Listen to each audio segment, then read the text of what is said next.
지난주에 우리 성도님들에게 사도들의 본질이 무엇인가를 말씀을 드렸습니다. 사도들은 말씀을 전파하는 것과 기도하는 것이 사도들의 본질이라고 말씀을 드렸습니다. 어떻게 보면 이것이 오늘날 교회의 본질이 아닌가, 아니 성도들의 본질이 아닌가 이렇게 생각합니다. 우리의 신앙에는 하나님의 말씀과 기도, 그리고 또 하나님께 드리는 찬양, 이것이 모든 예배의 전부가 아니고 무엇이겠습니까? 오늘 한국교회가 여러 가지 이벤트나 이런 것들이 끌림이 되어서 교회 나가는 현상도 있습니다마는 그러한 것들은 전도의 도구로 사용되어질는지는 몰라도 교회의 본질은 아닙니다. 교회의 본질은 바로 기도와 또한 말씀밖에는 없다는 것을 우리가 다시 한번 기억하면서, 저는 오늘 누가복음 18장 1절로 8절의 말씀을 가지고 낭망치 말고 기도하는 성도가 되자고 하는 주제로 말씀을 전하려고 합니다. 스펄전 목사는 이렇게 말했습니다. 10년을 염려하는 것보다 차라리 10분 기도하는 것이 낫다라는 말을 했습니다. 조지 밀러 목사님은 늙어갈수록 나이가 많아질수록 기도를 많이 해야 신령한 일이 냉랭해지지 않는다고 하는 말을 남겼습니다. 간디는 말하기를 기도는 아침을 여는 열쇠가 되고 저녁을 잠그는 빗장이 된다고 하면서 하루가 기도로 시작해서 기도로 마치는 것, 쉬지 않고 기도하는 것이 성도의 삶이라고 우리에게 소개하고 있습니다. 엘리야는 우리와 성정이 같은 사람이고 인간이었지만 그가 하나님 앞에 비가 오지 않기를 기도하였더니 이 땅에 3년 6개월 동안 비가 내리지 않았습니다. 다시 비가 오기를 기도하였더니 소나기가 나리게 되었죠. 여러분, 우리가 왜 기도를 드려야 됩니까? 그 이유 중에 하나는 우리가 하나님을 믿기 때문이라고 하는 것입니다. 하나님께 대한 우리가 하나님을 의지합니다는 표현 중에 하나가 기도이고, 하나님 당신의 주권 속에서 모든 것이 진행되고 있습니다 라고 인정하면서 그 하나님 앞에 무언가 구하는 것이 기도라고 볼 수가 있습니다. 인간은 하나님의 말씀을 거역하다가 결국에 에덴 동산에서 쫓겨나게 되었습니다. 그러므로 인생의 모든 불행과 인생의 고통과 사망, 심판, 이 모든 아래 인간이 놓여 있게 되었던 것입니다. 그래서 인간들은 우주의 창조자이시고 섭리자 하나님께 자신의 사정을 아뢰어 그분의 도움을 받고자 하는 것이 바로 기도라고 하는 것입니다. 기도를 가리켜 아타르라고 부르는데 제물을 바치다, 혹은 연기가 위로 올라가다, 이런 뜻이 이 안에 담겨져 있습니다.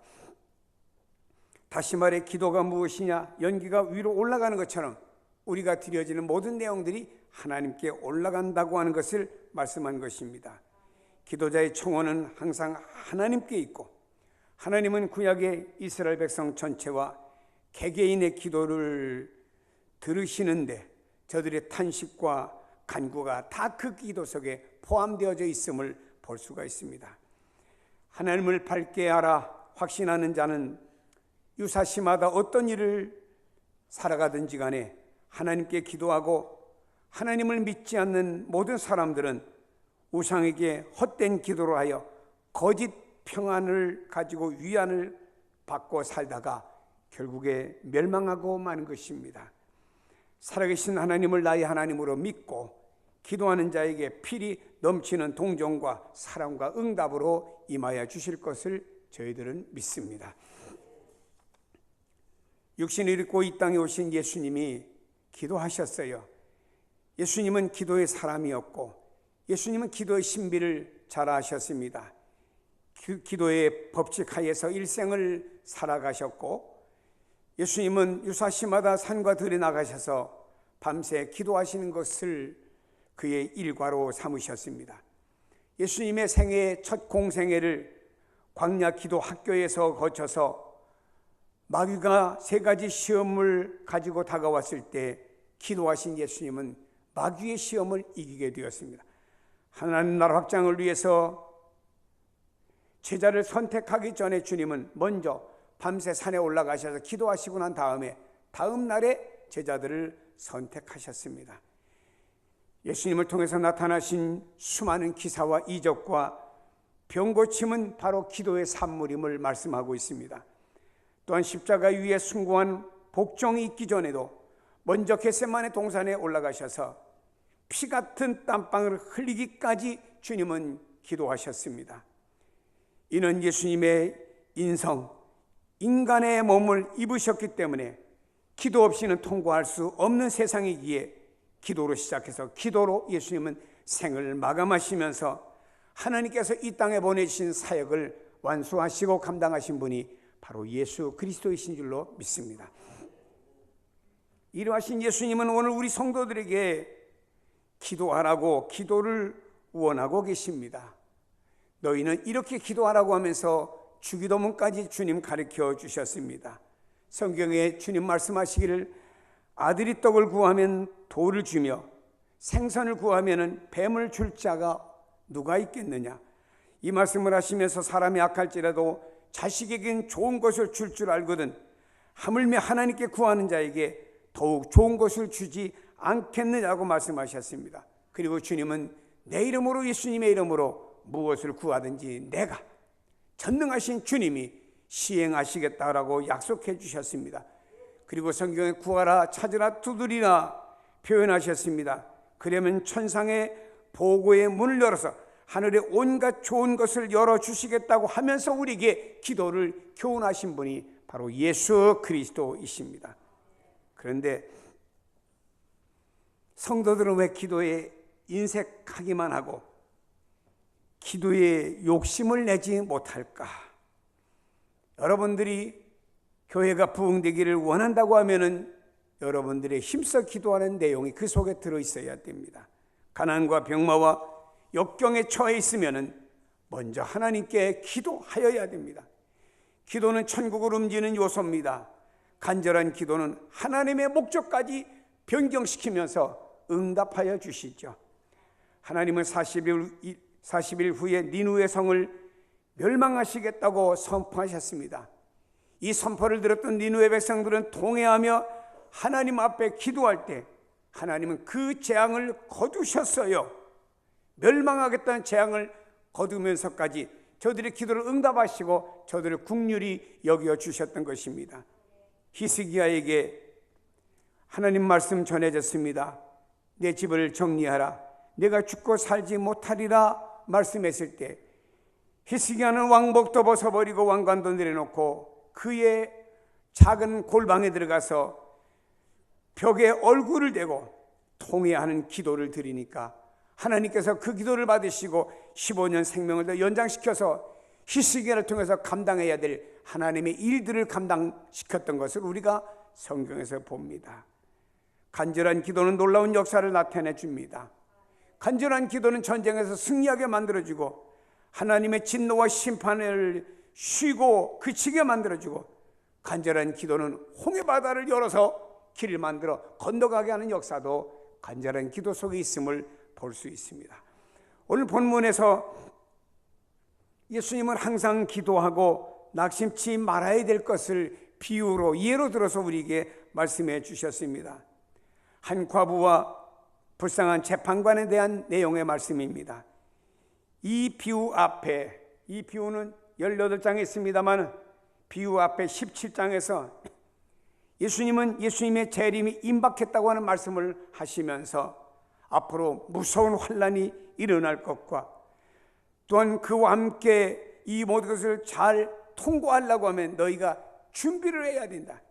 그 준비는 계속적인 기도밖에는 없다고 하는 것을 강조하면서 기도가 능력이 되고 기도가 모든 고난과 어려움을 통과시키도록 만들어 줄 것이다라고 말씀하면서 17장에서는 주님의 재림과 이 세상의 심판이 가까웠다고 하는 것을 말씀하시면서 18장에 가서 제일 먼저 하시는 말씀이 항상 기도하고 기도의 중요성을 말씀하고 있습니다.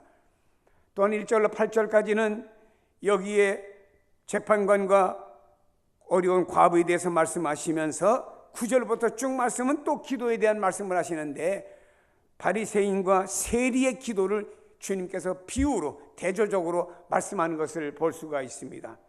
바리새인은요, 나는 다른 사람과 같이 죄를 짓지 않았습니다, 나는 의롭습니다 라고 하면서 자기 자신의 부족과 실상을 보지 못한 사람이었습니다. 그러나 세리는요, 기도할 때 유대인들은 하늘을 바라보며 기도하는데 하늘을 바라보지 못하고 땅을 바라보면서 하나님께 기도했다고 하는 것은 자신의 실상을 바라본 사람이었습니다. 바리새인은 나는 금식하며 11조 드리고 열심히 살았습니다, 하나님 앞에 자만한 내용을 가지고 기도로 아뢰었지요. 그러나 세리는 가슴을 치며 내가 죄인입니다, 다른 사람이 죄인이 아니고 바로 내가 죄인입니다 하며 하나님 앞에 회개하며 자복하는 역사가 있었지요. 바리새인은요, 나는 율법을 준수하면서 나는 의롭게 살았습니다, 자신을 의롭다고 의인으로 나는 이만하면 신앙생활 잘한다라고 의롭게 생각을 했습니다. 그러나 세리는 달랐습니다. 하나님, 당신의 은혜가 없으면 난 살 수가 없습니다 하며 하나님의 은혜를 갈망했던 사람, 그래서 하나님 나를 불쌍히 여겨주세요라고 간구했던 세리의 모습을 봅니다. 결과는 어떻게 되었습니까? 바리새인은 주님께 의인으로 인정을 받지 못했으나 세리는 사람이 볼 때 손가락질하고 세리여 죄인이라고 말하는지는 몰라도 세리는 주님으로부터 의인으로 인정을 받는 사람이 되었습니다. 사랑하는 여러분, 우리가 이 땅에서 기도 없이는 살 수가 없어요. 많은 현대인들이 기도를 멀리하고 기도하지 않고 있습니다. 저는 본문을 중심해서 이번 주와 다음 주를 시리즈로 이 말씀을 가지고 두 번에 나누어서 전하려고 말씀드립니다. 성경은 우리에게 뭐라고 말씀합니까? 그 도시 한 과부가 있어 자주 그에게 가서 내 원수에 대한 나의 원한을 풀어주소서라고 하되라고 말씀합니다. 한 과부가 있습니다. 가난하기 때문에 재판관에게 뇌물을 줄 만한 돈도 없습니다. 그녀는 남편이 없는 과부 홀로 살아가는 사람, 참 힘들게 하루하루를 연명하며 살아가는 사람이었습니다. 당시에는 남자들의 세계관이었고 숫자를 세는 데는 여성이나 아이들은 들어가지도 못하는 이런 인권이 없던 세대 가운데서 그는 그런 남성들 속에 자기는 외롭게 살아가는 홀로 단신 여성이었습니다. 그녀는 그녀의 사연을 가지고 변호하여 줄 법조인, 자기를 조언해 줄 남자 없었습니다. 돈도 없었습니다. 그 여인은 재판관에게 자신을 의뢰할 어떤 권리나 지위나 아무런 권세도 가지지 못했습니다. 그 여인은 핍박을 당하였고 어떤 원수에 의해서 속임을 당했고 학대를 받고 있는 여성의 현주소였습니다. 이 여인의 취한 행동을 보면은 모든 정황에도 불구하고 그래 내 인생에서 끝이다 라고 하지 않았습니다. 가만히 앉아있지 않았습니다. 두 손 놓고 앉아있지 않았습니다. 이 여인은 재판관에 가서 나의 원한을 풀어달라고 요청을 합니다. 이 여인의 원수를 없애줄 것을 요청했습니다. 재판관은 침묵으로 일관을 했습니다. 재판관은 이 여인을 도와주려고 하지 않았습니다.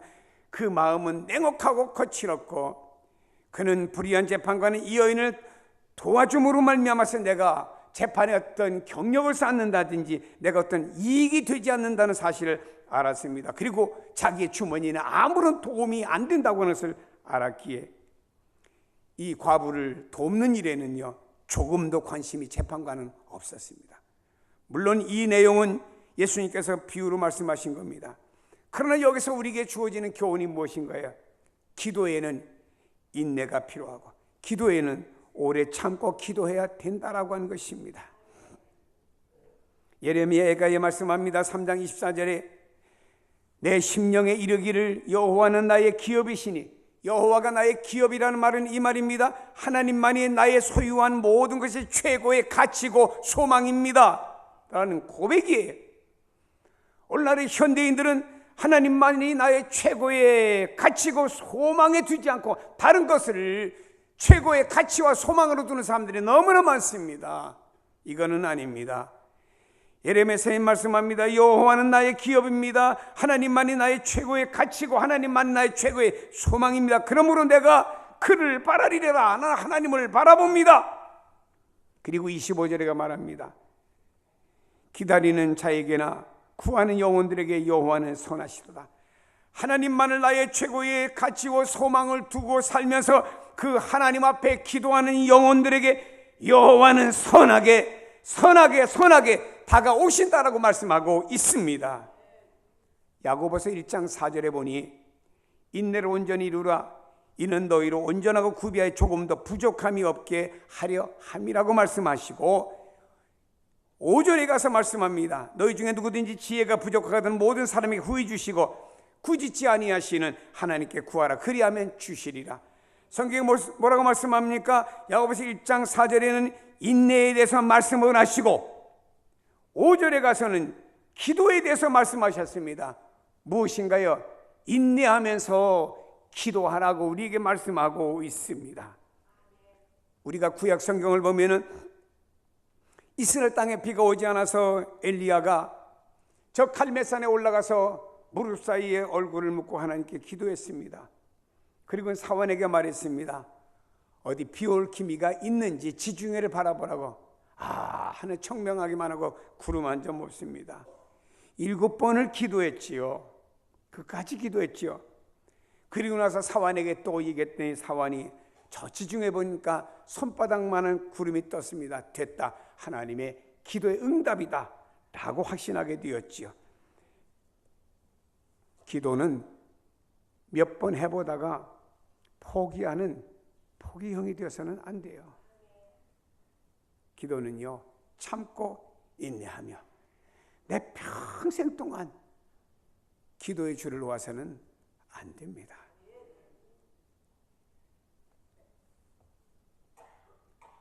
가끔 저희 어머니를 요양병원에 방문해요. 그럼 제가 대화를 나누면서 어머니가 하루 일과를 어떻게 지나세요? 라고 물으면은 그러니 아침에 자고 일어나면 제일 먼저 하나님 앞에 기도하지. 얼마나 기도하세요? 모든 일을 위해서 성현교회와 모든 등등을 위해서 짧게는 1시간 반, 그렇지 않은 2시간 이상을 늘 기도하지 라는 얘기를 들을 때마다 제 마음속에 하나님, 저분을 90 넘도록 왜 살려두셨을까요? 라고 하는 얘기에 병상에서 자기 몸도 가누지 못하면서 왜 살려두셨습니까? 라는 질문을 제가 하나님 앞에 하게 됐죠. 하나님은 그분의 기도를 받기를 원하시는 것 같아요. 저희 솔직한 고백의 얘기입니다. 이 한 과부는 재판관을 찾아서 이렇게 말했습니다. 내 원수에 대한 나의 원한을 풀어주소서. 이 말을 다른 말로 표현하면은 내 원수에 대한 나의 원한을 풀어주소서. 나의 대적에 대한 정의를 행할 수 있도록 하여 주소서. 이는 부당한 손실이나 대우를 받는 과부가 자신의 정당한 권리를 되찾을 수 있도록 재판관님 도와주세요라고 그 재판관에게 요청을 하고 있는 것입니다. 이것이 한 과부의 목적이었습니다.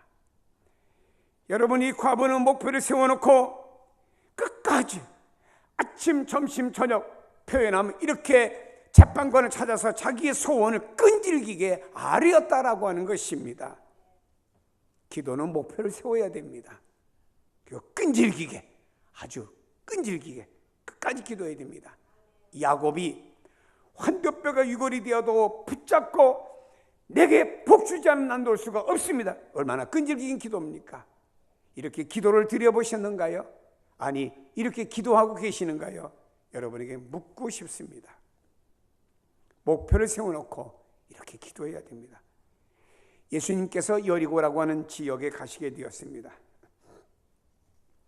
그리고 여리고를 나올 때 예수님을 통해 예수님과 함께 제자들 그리고 많은 무리들이 여리고를 나오게 되었습니다. 근데 디메오의 아들 시각장애인 바디메오가 길에 앉았는데요. 사람들이 웅성웅성 되는데 시각장애인들은 귀는 밝거든요.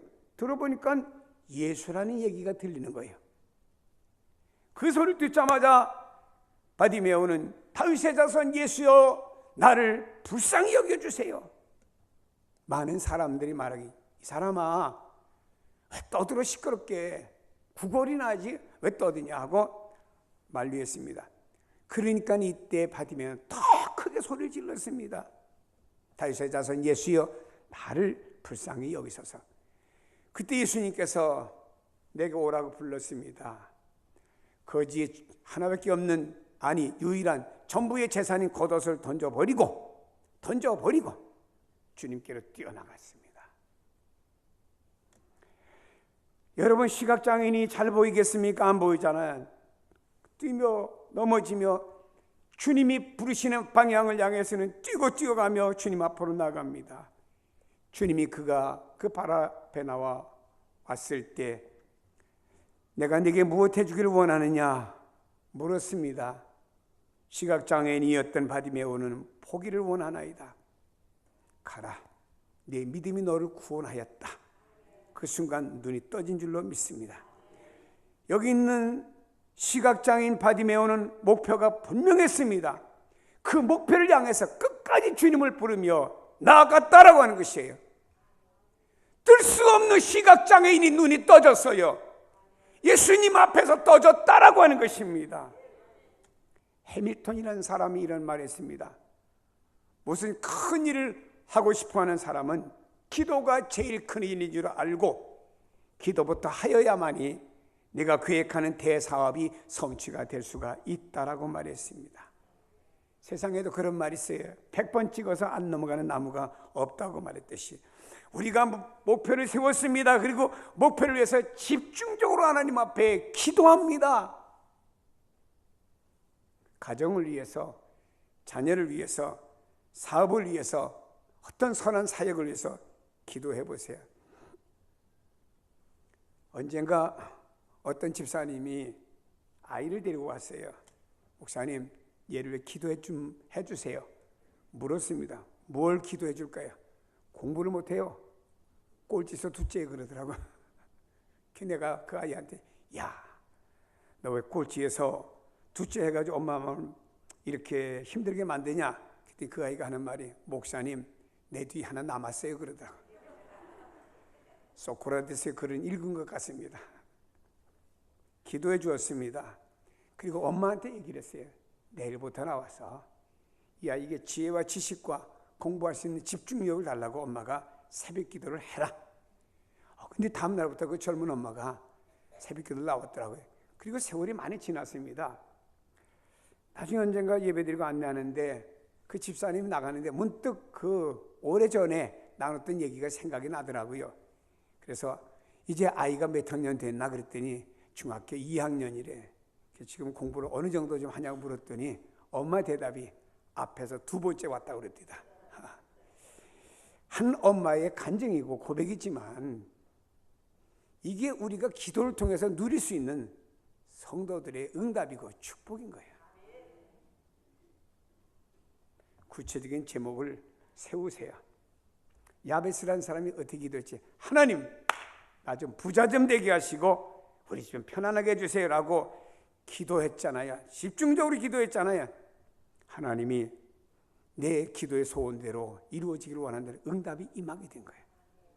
사랑하는 여러분, 재판관을 이어 한 과부가 찾아갔으나 그의 사정을 외면했어요.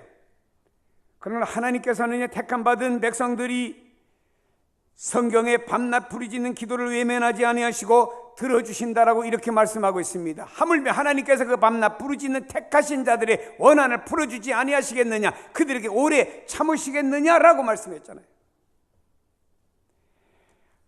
여러분, 우리에게는 기도를 통해서 온갖 보화를 다 가져올 수 있는 그 능력이 우리 안에, 예수 믿는 성도들 기도 안에 있어요. 왜 힘들다고 눈물 흘리고, 왜 아프다고 가슴을 이렇게 쓰다듬으면서 밤을 지새우고 있습니까? 그 시간에 하나님 앞에 무릎을 꿇으세요. 장소가 가정이든 내 방이든 어디 있든지 간에 마음의 무릎을 꿇으세요. 내가 아침에 버스를 타고 출근하는 현장입니까? 그 현장에 30분 걸리나요? 1시간 걸리나요? 그 자동차 안에서 눈을 슬며시 감고 주님 이곳에도 함께 하시죠. 기도해 보세요. 전철을 타고 출근하시면서 여러분 서 있습니까? 눈을 슬며시 감고 주님 불러오시며 기도해 보세요. 그 모든 것이 다 기도 현장들이고 주님이 보시는 응답의 현장들인 줄로 믿습니다. 사랑하는 여러분이요, 성경 말씀합니다. 심지어 믿음의 기도는요, 야고보서에 보니까 병든 자도 일으켜 주신다라고 약속하고 있습니다. 성도들의 기도를 오래 참지 아니하시고 들어주신다라고 약속 말씀을 하셨습니다. 마가복음 11장 24절에 말합니다. 그러므로 내가 너희에게 말하노니 무엇이든지 기도하고 구하는 것을 받은 줄로 믿으라. 그리하면 너희에게 그대로 되리라 라고 말씀했습니다. SNS에서 한 글을 쭉 읽어보게 되었습니다. 지난달 9월 달에 되어진 얘기입니다. 28일입니다. 세계에서 11번째 큰 인도네시아 슐라워시 섬 북부에서 발생한 지진 7.5 강진과 또 3m 높이의 쓰나미로 인해서 공식적으로는 832명이지만 아마도 수천 명이 사망하는 재해가 있었다라고 지금도 매스컴에 들어가면 알 수가 있어요. 이 재해 속에서도 하나님의 놀라운 개입과 간섭하심을 체험하는 한 사람이 SNS에 글을 올려서 공유하고 많은 분들이 그걸 보면서 놀라움과 참 그 간증을 공유하고 있습니다. 인도네시아의 바틱 에어라고 하는 비행기 6231편의 여객기 기장은 라코스타 마펠라라고 하는 사람인데 지난 9월 28일 하루 종일 왠지 마음이 염려, 근심, 걱정해. 이분은 아주 착시하고 진실한 크리스찬입니다. 내가 왜 이렇게 염려가 되고 왜 오늘 이렇게 걱정이 될까? 그는 참 마음을 달래면서 또 이렇게 크리스찬들은 이렇게 기도해가면서 주여 이런 마음 좀 이렇게 가라앉게 하시고 왜 이런지 나도 모르겠습니다. 그는 평소에 긴장하면은 뭐 기장들은 긴장할 때 또 있잖아요.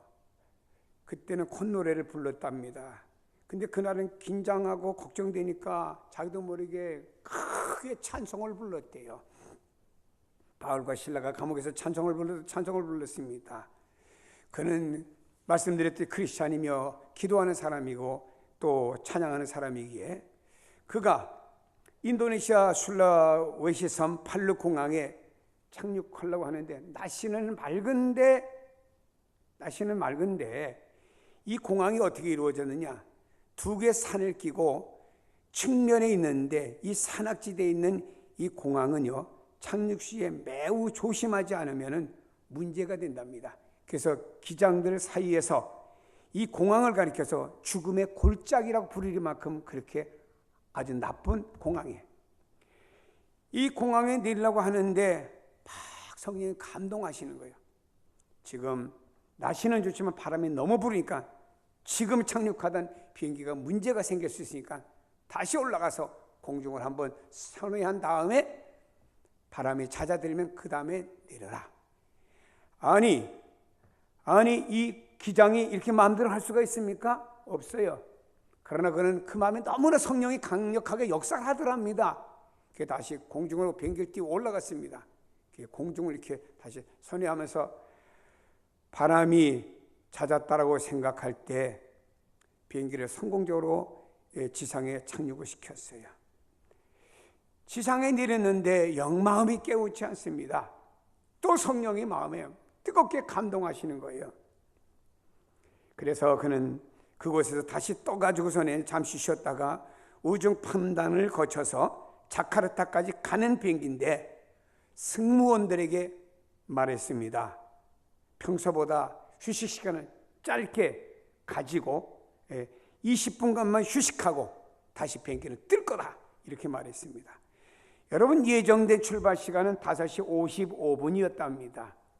그는 비행기 조종실에서 내리지 않고 기도하는 마음을 가지고 관제탑에다가 요청을 했습니다. 여러분 비행기라고 하는 것은요 정시간에 뜨든지 아니면 거의가 다 늦게 출발하지 않습니까? 저는 비행기 하면요, 한번 이게 경험이 있는데요.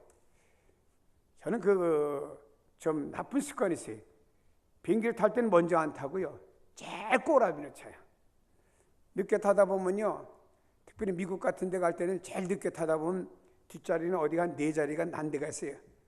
4자리가 아니라 거기 딱 앉았다가 보면은 이륙한 다음에는 거기 앉는 사람이 없거든. 그럼 딱 4자리가 4자리야. 그래서 딱 누워서 가고. 이러다 보니까 늦게 타는데, 한 번은 홍콩에 와서 중간에 정착하고 있는데, 뭐 심심하니까 홍콩의 면세점 크니까 돌고 도는데, 이상하게 외국인이 말하는데 제 이름 비슷한 이름을 자꾸 그냥 이 불러 있어요. 제가 시계를 봤더니 비행기가 출발하는 시간 30분 늦었어요. 그러니까 내 이름을 계속 불러대는 거예요. 그래서 제가 뛰어갔죠. 게이트를 뛰어갔더니 이름을 불러요. 그렇다고 그랬더니, 당신 빨리 타라고, 당신 비행기 지금 30분 지연되고 있는데 지금 막 출발하기 직전이라고 그랬답니다. 얼른 탔더니 승객들이 박수를 쳐줍디다. 제가 이러고 들어갔죠. 여러분, 그때 승객들 박수를 쳐주는데 쥐구멍 들어가고 싶습니다. 비행기 안에 쥐구멍이 없습니다. 여러분, 이렇게 항공은 대개 늦게는 출발하는 경우는 있지만 일찍 출발하는 경우는 거의 없습니다. 이는 조종실에서 조종석을 떠나지 않고 기도하는 마음을 관제탑에다 요청했습니다. 좀 시간 좀 앞당겨서 떠나면 안 되냐 좀 허락해달라고, 관제탑에서 뜨라고 해야만 뜨거든요. 그랬더니 관제탑에서 그래, 비행기도 여기 착륙해 있는 거 별로 없으니까 미리 가라, 허락해 준 겁니다. 그래서 이 조종사는요, 허락을 받고 난 다음에 55분에 떠나야 될 이 비행기가 52분에 문을 닫고 항공기를 가속시키는 것은 옆에 앉은 부조종사의 임무인데, 이 조종사인 이 사람이 말입니다, 부조종사에 죽이지 않고 자기가 뺏어가지고 가속을 시켰습니다. 여러분, 대개 비행기는 말입니다, 활주로까지 가서 활주로에서 가속시켜서 가지 않습니까? 활주로 가는 길까지도 가속을 하고 말입니다. 활주로에서 얼마나 가속을 했는지. 이거는요, 부조종사가 아무리 기장이라고 해도 비행 규정을 위반했다고 신고하면 걸리는 문제입니다. 근데 이상하게 이 기장은 빨리 가야 된다고는 압박감이 막 생기고, 막 성령님께서 마음에 빨리 가지 않으면 안 된다고는 막 그 마음에 조바심을 주신 거예요. 그래서 옆에 부기장이 속도를 내야 되는데 기장이 그냥 속도를 확 올려버리고 말입니다. 그리고 나서 그 다음에 그는 그 비행기가 올라가는 레버를 확 당겨버렸어요. 그니 승객들이 확 올라가니까 정신이 없죠. 그런데 이 비행기가 뜨기 위해서 그 노면을 가는데, 노면이 분명히 좋은데 막 얼마나 비행기가 옆으로 로링이 심한지 힘든 거예요. 그래서 더 가속을 하고 떠버렸어요. 그리고는 남쪽 목적지인 술라워시주 마카사르 공항에 안전하게 착륙했습니다. 그리고 난 다음에 그가 자기가 출발한 그 팔루 공항 그쪽에 지진이 난 걸 그때서 알았어요. 3분만 늦게 출발했으면요, 이 비행기는 지진 속에 다 땅속에 묻혀버렸고요. 3분만 늦게 출발했으면 이 비행기 안에 탄 140명은 다 죽었습니다. 성령님께서 빨리 가라고 하는 감동을 주셔가지고 말입니다, 그가 출발을 앞당겨서 한 거예요. 그래서 그가 9월 30일 자카르타 한 교회에서 간증을 하면서 이런 얘기를 했습니다. 3분만 늦었더라면 이 비행기 탔던 모든 사람들은 다 그 쓰나미와 지진 때문에 죽었을 거예요. 그가 막 비행기 뜨려고 할 때도 왜 노면이 움직였느냐, 그때 막 지진이 일어나기 시작한 겁니다. 그때 가속으로 밟아서 그냥 뜬 영화에 나오는 얘기 같죠? 현장에서 나온 얘기입니다. 그리고 그는 이렇게 말했습니다. 기도하면서 하나님의 음성을 듣는데 민감하세요.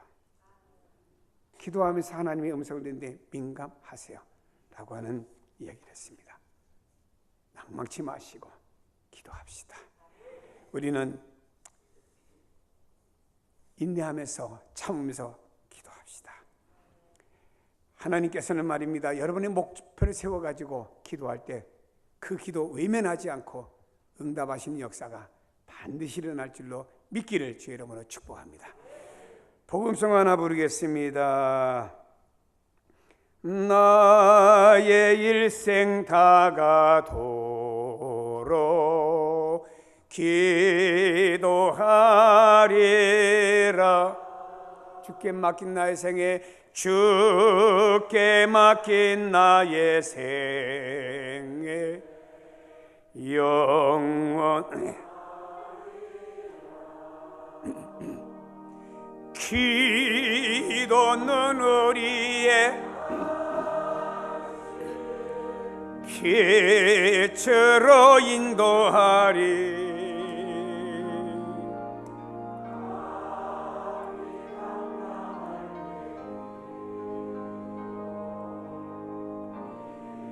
다시 한번 부릅니다. 나의 일생 다가도록 기도하리라. 나의 일생 다가도. 쉬었던 기도를 부활시켜야 됩니다. 주께 맡긴 나의 생애, 기도를 통해 맡긴 나의 생애 영원하리라. 영원하. 아멘. 기도는 우리의 안식 빛으로 인도하리. 앞이 캄캄할 때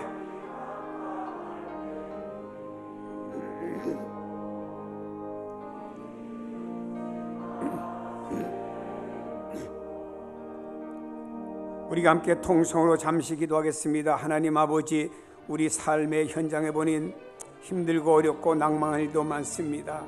또 우리 기도의 제목도 많습니다. 그동안 기도하지 못했습니다. 기도의 장소가 집이든 회사든